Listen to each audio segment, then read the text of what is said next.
The Gospel according to John.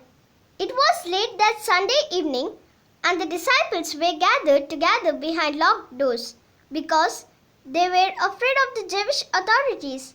Then Jesus came and stood among them. "Peace be with you," he said. After saying this, he showed them his hands and his side.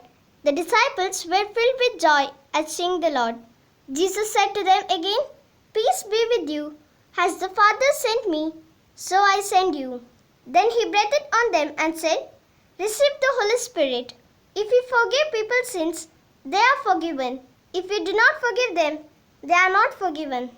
One of the 12 disciples, Thomas called the twin, was not with them when Jesus came. So the other disciples told him, "We have seen the Lord." Thomas said to them, "Unless I see the scars of the nails in his hands and put my finger on those scars and my hand in his side, I will not believe."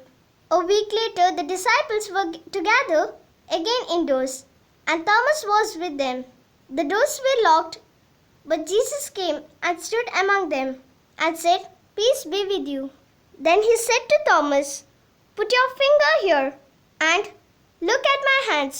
Then stretch out your hand and put it in my side. Stop your doubting and believe." Thomas answered him, "My Lord and my God." Jesus said to him, "Do you believe because you see me? How happy are those who believe without seeing me?" In his disciples' presence, Jesus performed many other miracles which are not written down in this book.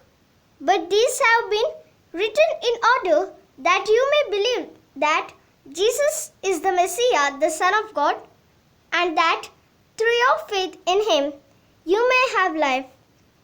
The Gospel of the Lord. Praise to you, Lord Jesus Christ.